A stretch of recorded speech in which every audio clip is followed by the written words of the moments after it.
Well, g'day everyone and welcome back to the channel. We're going to start this one a little bit different today. We're starting at the end of the day. The sun's about to set and we're staying at Sandstone Park in Carnarvon Gorge. So why don't you go and get yourself a cold drink, get your feet up for the next 10 to 15 minutes or so.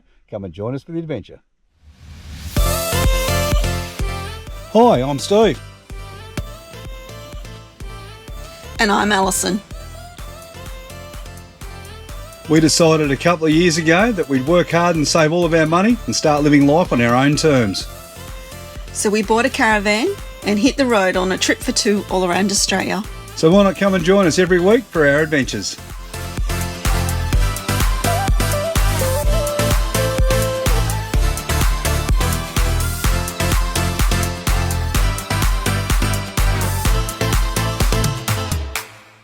Well, finally we're back on the road after a short stay in Brisbane for a little bit of work and to catch up with a few doctors. Yes. And we've moved our way up to Sandstone Park in Carnarvon Gorge, but we didn't shoot up here in one day. We did take our time coming up, didn't we? Yeah, over 2 days. We've probably seen a lot of the things around Brisbane. So we left Brisbane on the Sundays, overnight at Warrallumbimba, which is just east of Roma, and then next day we moved up towards Carnarvon Gorge. Yeah, we did, and the showgrounds there at Wallumbilla are fantastic. I think we might have showed on the channel once before, but just in case you missed that episode, $10 a night donation, power and water, there's toilets, showers, all those sorts of things. It's a good little stopover. Yeah, it was a great little stopover. Just make sure everything's fully charged up before we get here. Yes. And just to make sure that we can take advantage of some, first of all, some cheap fuel in Roma, because as you start to come a little bit further north, particularly towards Carnarvon Gorge, the petrol stations start to become a bit few and far between. And that's one of the things that you need to know before you come and stay up here, whether you're staying here at the Sandstone Park campground or you're staying down at the Big Four Caravan Park. Yes. There's no fuel here, so you need to buy it. So coming in from the south, in June is your last stop for fuel. We use the IOR, geez, that's hard to say, IOR garage. And the reason we use that is because it's an unmanned garage generally, and they're 10 cents cheaper than the garage that's out on the front of the road. Yes, much cheaper. We also topped off with water there because you can fill up at their what is it there? The water washdown bays. Yeah, there's a potable water facility there. So you'll see the washdown bays for the truck, but there's a green hose that's right next to it. That's what you use to fill up your caravan. Just be careful that you don't turn the tap on too quickly, because it comes out with great pressure. Yeah, I got a very unexpected shower when I went to stick it in. And then we come up here. Now, if you're coming from the north into Carnarvon Gorge, the last stop is Rolleston, sorry. Yeah. Where you can get your fuel and water. But yeah, once you hit the turn off, which is 40 k's from the highway into Carnarvon Gorge, no fuel, no water. You'd need to buy your water, probably at the Breeze Caravan Park. They provide water and power if you take up that option. So if you want to be self-sufficient, make sure you've got it all before you come into the national park area. Yeah, otherwise, particularly if you come and stay at this caravan park or this campsite, yes, you've got to pay for your water. They charge you 25 cents a litre, wasn't it? Yes. Somewhere around there. So tanks like ours would probably cost you about $50 to fill up, yes, when it was free a little bit further back down the road. Yes, exactly. What I'll do is I'll take you for a bit of a walk around the caravan park, show you what it's got to offer, and then we'll head out into the gorge. So we're on site 27, which looks out all over these mountain ranges. It's absolutely spectacular, particularly at sunrise, because the sun really illuminates all these cliffs that you can see out through here. It's just a great place to sit and relax. The sites themselves are huge. I think they cater for about 3 or 4 different setups on each site, but for most people that are here at the moment, it's just the one. All the sites come with a fire ring. You can see that we've got one here, even though we're not using it. That's why we parked our van a little bit further down, because one of the things that we did find was a little bit hard to do on this site was get the van level. So we just took it down a bit. The ground was a bit flatter and a bit easier to level up down there, but you got all the way up to the road, which is here. There's portaloos throughout the campground. You can go and use those. There's no showers here, but there is a dump point. And I think we said before, you can't get fresh water here. Well, you can, but you've got to pay for it, 25 cents a litre. But this is your view. What a beautiful place. And this cost $39 a night.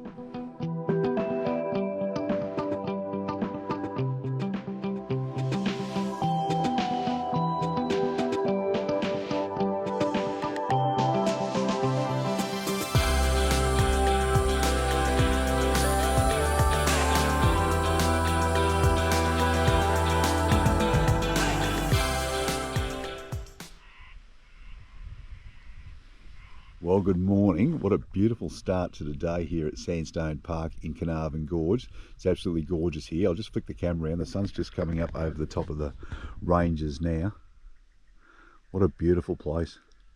When you get a campsite here, you get 360-degree view all the way around you. And if you have a look around here, all the sandstone cliff faces that start the gorge are all just starting to illuminate with the morning sun. It's absolutely stunning. Alright, well, our plan for today, to get Alison up soon. She's having a bit of a lay-in this morning, have some breakfast, and then we'll pack our hiking bag for the day and drag our hiking boots out from underneath the bed. We're going to walk Carnarvon Gorge. We did do it a couple of years ago. When we done it last time, we done the full gorge. It was about 25 k's return. We're not doing that today, but we are going to take you up and show you the art gallery and a couple of other places that we really enjoyed along there. I think the amphitheatre and maybe the moss garden. So if you're familiar with Carnarvon Gorge, you'll know all of those places, but you've never been here before, then you've certainly got something to look forward to on today's episode. We're just making our way now towards the information centre at the start of the walking trail at Carnarvon Gorge. It's about a 5k run from the Sandstone Park. I think so, yes. Yes, but on the way from Sandstone Park, you go past the turn off to the Breezes Caravan Park, and for those who've been up here maybe a few years ago, that's the old Taranaka campground that was there. It was overtaken by a big four, I'd say. You go through there and it's a great option. So if you need power, you can get all the powered sites you like down at that one, can't you?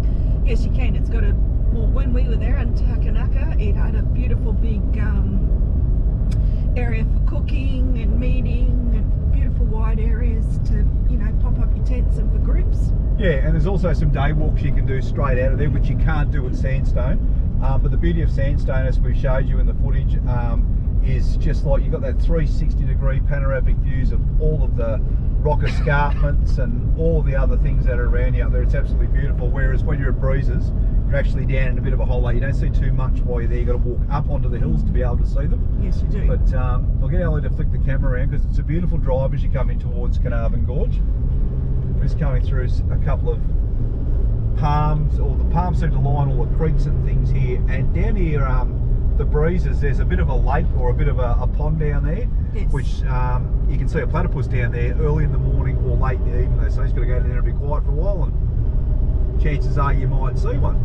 You may see one, definitely. Alright, well, we'll continue down to the car park, we'll show you that, then we'll go to the information centre. That's the start of the walk, and we'll show you what we're going to do today. We just arrived down at the day use area. If you get down here early, you can get some parking, which is a little bit closer to the entrance to the walking trail. If not, there's a parking area for cars and caravans a little bit further down the street, but you can't park your caravan up here near the day use area. But just before you leave, there's some toilets. There's some great gardens here. I think last time we were here, this was full of kangaroos. It was a really pretty place to come and see. Lots of tables and things that you can sit down, maybe have a bit of a picnic, lunch or breakfast before you start, or the other way around, have a bit of lunch or dinner on your way back. But yeah, great spot. There's a few people starting to pile in now. It's probably about another 400 or 500 metre walk up to the info centre from here. And then when you get up there, it just explains the trail, and I'll show you we're going to walk today, as I said a little bit earlier. At the start of the walking trail, you'll find the Visitors Information Centre, which I think opens from about 8 o'clock in the morning. It's just here. And here's all the information about the gorge when you arrive. So Alison will definitely have a read of something over there, I'm sure. But I'll come over and I'll show you we're going to walk today. So as I said before, Ellie and I have been here before. And last time that we were here, we started down in here.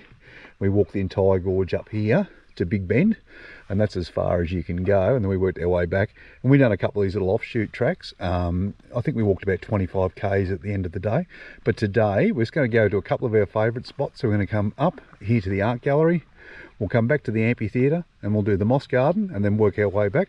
Probably take us about 4 to 5 hours return. So we packed a little bit of lunch today, and should make for a pretty good day. Yes, it will make a good day. She's not talking because there's people here. Righto, let's get started. It is. One of the highlights when you do the Carnarvon Gorge walking trail isn't just the enormity of it as you walk through. A lot of it's the little river crossings that you got to do along the way, and it doesn't take long on the route before you hit your first one. Alison absolutely loves the water crossings, so here she comes. I think last time we were here, Elle, you fell in a couple of times, so did I. That's because you pulled me in. Didn't pull her in at all. This is the easiest of all of them though. This is the very first one, and as the further you go up, the harder it becomes. I think a stick just shortened. Oh, it's not helpful. When you come up and you walk Carnarvon Gorge, you can do it in any order that you like, but the suggested way is to go to the furthest point that you want to walk to for the day and visit that attraction, and then just visit all of the other attractions as you work your way back. Today we're going up to the art gallery, which is about 5k's in, so for us it'll be a 10k turnaround. But when we do the little side offshoots, I think it'll make it about a 14km day. That's more than enough. But if you want to go on and go right up to Rivers Bend, I think it's about a 25 to 26km turnaround for the day. It's quite a walk.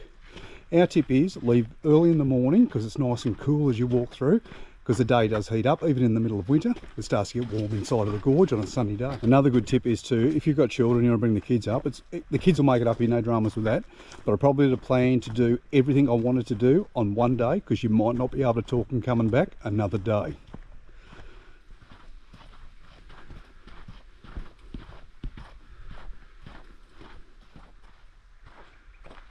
The little wallaby just jumping. There he is. Hello, mate. He winked his ear at me up. The walking trail's fairly easy to negotiate. It's very easy to see. I think the National Park's done a great job here of sort of contouring the ground so you're not walking up and down hills. Having said that, when you walk off to some of the attractions, some of those walks can be quite steep, so you just need to be prepared for that. Particularly if you're going up to like Ward's Canyon and that. It was quite steep the last time we came up here. And that's pretty easy, isn't it, Al? That's a pretty good walk. Yes. It is, yeah. One of the great things about coming this early in the morning too is that there's a bit of wildlife still around. The only wildlife we don't want to see though is the slithering type. But No. Keep your eyes peeled. We do keep a snake bite kit in our backpack, so you never know your luck. We don't want that luck. No, we don't. Anyway, let's get further up the trail.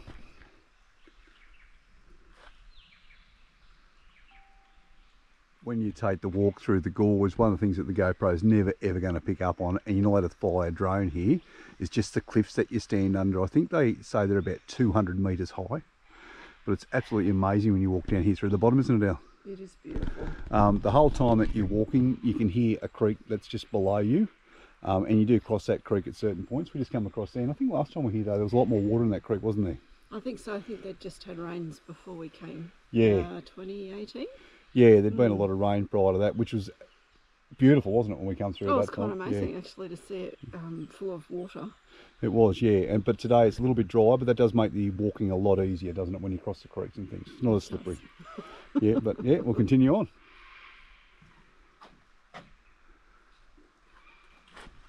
I'm fairly certain that Carnarvon Gorge used to be an ancient rainforest, like going back a few million years ago now. But when you come down into the bottom of the gorge itself, you see the palms and the cycads and all the other plants that make up the forest floor, you can see that, yeah, at some point it must have been something fairly spectacular.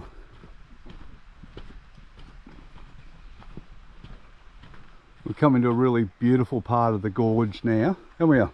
Yes, it is quite beautiful. We've got the massive cliffs on this side of the gorge, and we come around to the other side and see them up through there. It's such a stunning place to come and visit.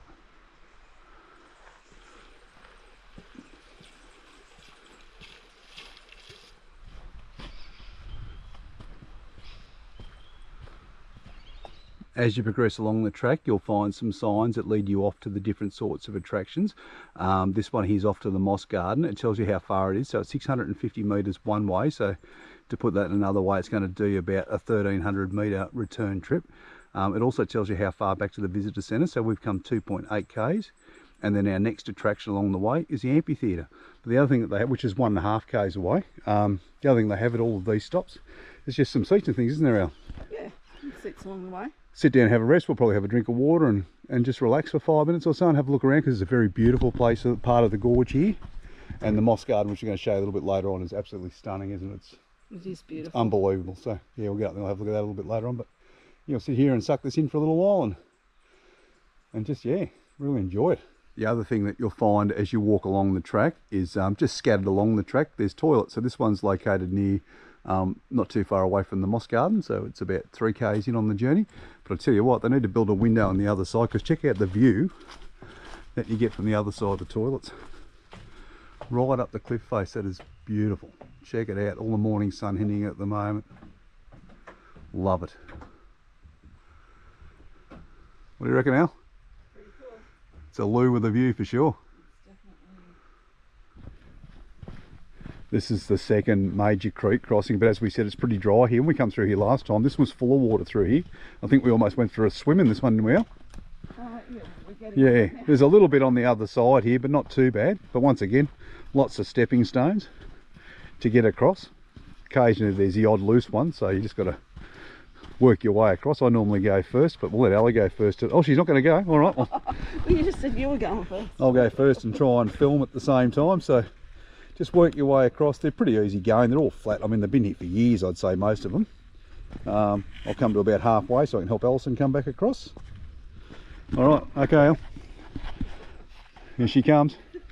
We'll record it because there's always a chance she's going for an early morning swim. Don't say that. I'm not going to put you off. That's mean. You know I'm not very good. You're doing perfectly. All right, I'll come onto this one and then give you a hand onto that one. Oh, you want to come across on that one? Okay. I haven't got enough momentum, sorry. There you go. All right. Oh, Just wait, otherwise we'll both be swimming. Right, yeah, we'll get across here now. I'll just get the camera off, otherwise we will be going for a swim.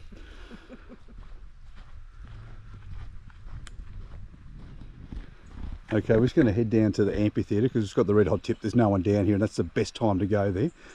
When you come off the track, you'll find these little markers. There's one on the tree, the orange one. That's what you find you're out, but the track's pretty obvious because thousands of people have walked here before.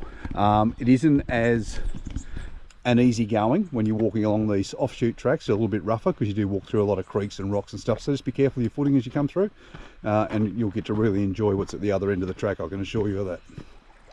The one thing about walking across these rocks is you're always looking down at the rocks, but if you just stop for a second, have a look up, check that out. What a beautiful place.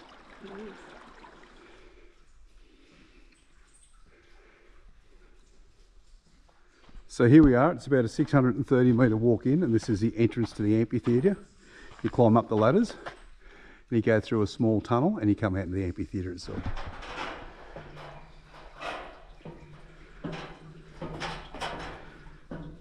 Okay, when you get to the top of the ladder, you walk through a small gap in the rocks, almost like a cave, and that takes you through to the amphitheatre. And here it is, the amphitheatre.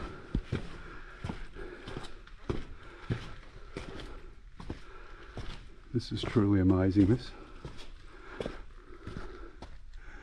The GoPro's never ever going to be able to film it, but we'll do our best. You going to sing for us today? Oh gosh, no. I wish I could sing. So the best time to come to the amphitheatre is obviously when there's no one else here. You can just sit here quietly. You can hear all the birds and things outside, can't you? You can hear the nature. And any noise that you make just reverberates there on the walls. It's such a beautiful place just to sit and relax and just enjoy it, eh? Yes, and if you're someone who can sing, it is really quite spectacular. Last time we were here, there was a lady singing Amazing Grace, and it was so beautiful. Yeah. Really just so beautiful to listen to. She was a really good singer, and the last thing that you guys want to hear, well, you probably want to hear her, but you don't hear her or I rip out a tune. Oh, no. No. But just to give you a bit of info on the amphitheatre itself, it was carved out millions of years ago. There used to be a big like sandstone plug in here, which was all eroded away, and it left the walls as they are now. I'll turn the camera around. You might be able to see, you can see the erosion on the walls. These walls, I reckon, just looking straight up, probably about 70 to 80 metres tall. And it's really cool in here, and right at the base, just where the sunlight must come through from time to time, it's just this bracken fern. It's such a beautiful place to come and sit in. Some of you know we like to highlight shit that we see when we're out travelling. This is people who come and graffiti these walls or carve their names in here. You only need to take a photo. You don't need to do anything else. You just destroy it for future generations.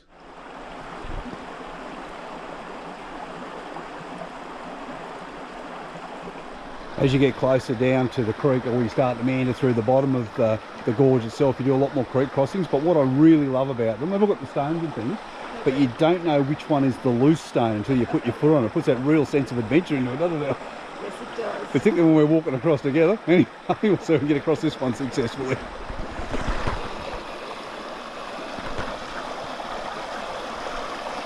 to the turn off towards Canyon, which is just here, but it's closed at the moment for whatever reason. We're not 100% sure.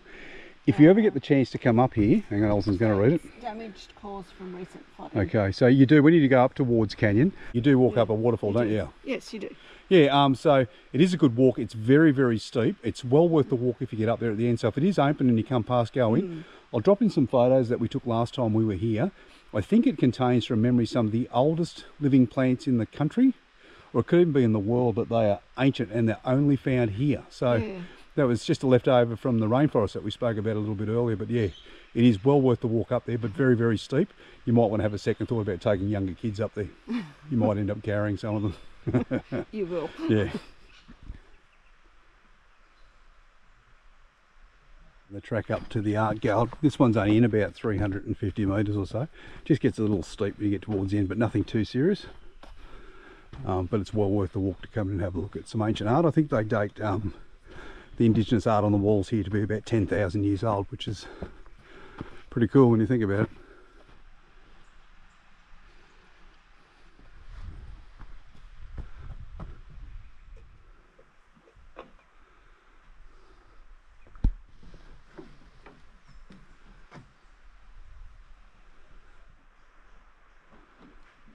All the way along the rock gallery you see some like paintings of boomerangs and different tools that the indigenous use that lived in this area. They use red and yellow ochres for most of it, and all of that come from out of this region. And of course there's been idiots here in the past who decided they want to scrawl their names all over the walls again. That one's dated 1952, so hopefully that was the last time it ever happened. But yeah, it's the sort of thing that just destroys our heritage. But to move past that, some of these paintings are brilliant. Some of the crispest that we've ever seen. There's one here of a fish net, or it shows a fish net, but that just indicates that there's been burials that were here. But we did read on the sign down below that the bodies or the remains of those people who were buried here were illegally removed, and there's an ongoing battle to have those remains found and brought back and laid to rest in their original resting place. This area is, this was a fertility site, so you can see on the walls there's a number of carvings of a female vulva, and that was to promote fertility, and a lot of secret ceremonies went on here with the indigenous people in the past. One of the great things to do when you come to the art gallery is just to sit down and relax and just listen to the bush around you. You can hear the creaking behind you and all the birds in the trees, and just sit here and admire the art and think about what that means in our history, not only as just Australians but as people in general. It's amazing, isn't it? It's quite interesting. Yes, it is, yeah. To see, it's a window into the past, I guess. Oh, definitely, definitely. It's interesting. It does, and it tells a story from creation and then of the families, because this is the way that people wrote their language, and, well, I presume this is the way that they wrote their language and recorded history for generations to come through these sorts of things and song and stories, and yeah, just a wonderful place to come and sit and relax.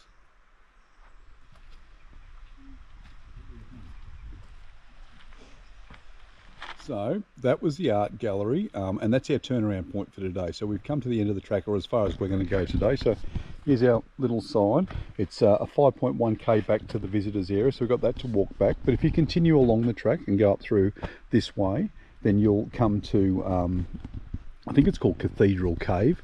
We went there last time on our way up. It's another 4k's up there, so 8k turnaround from this point. And it was well worth having a look. It's a lot more indigenous art when you go up there, a lot more of a burial type art up there. So a lot of those fish nets and things that we saw, fish traps that we saw up in the art gallery that we saw a little bit earlier from that. And then if you want to continue on from there, you can continue further up until you get to the end at River Bend. River Bend is also a camp area. You can't take a car or a caravan or anything like that up there, but you can walk up there with your tent on your back and stay overnight. There's toilets and things there. And it's not a bad spot, and from memory the water was absolutely freezing. I don't think the sun ever hits it up there, but there was plenty of people in swimming when we were there last time.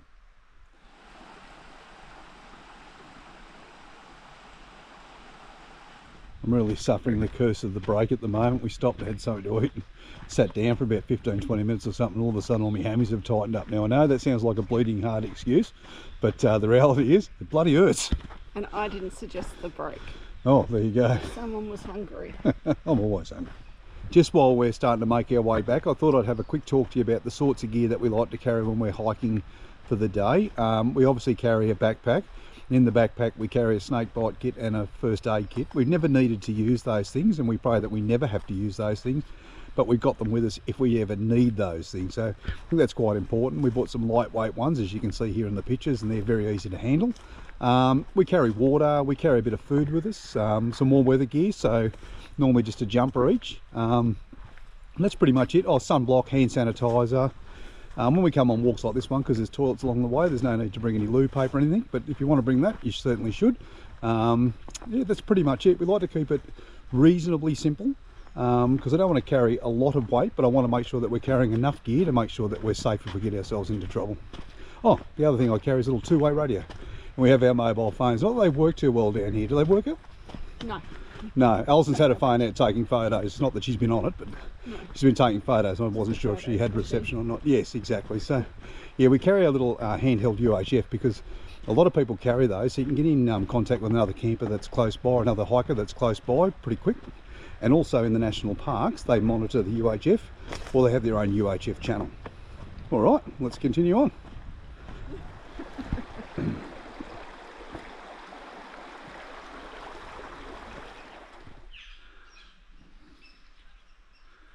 Well, Ellie Cat, even Carnarvon Gorge, it's just too big for us and we can't jam it all into one episode, so we're going to cut it right here, and you're going to have to join us next week for part 2 of our adventure. If you liked what you saw today, please hit the like button. If you've got any questions, hit us up in the comments section. We're always happy to answer those. And if you haven't already subscribed to our channel, please consider doing so, because it allows our channel to grow. We'll see you next Saturday at 9 o'clock. See you then. Bye-bye. Bye. Make sure you join us next week. We continue our trek through Carnarvon Gorge and we visit the beautiful Moss Garden. It's a return of Steve's cooking segment. This week I try my hand at making some sushi.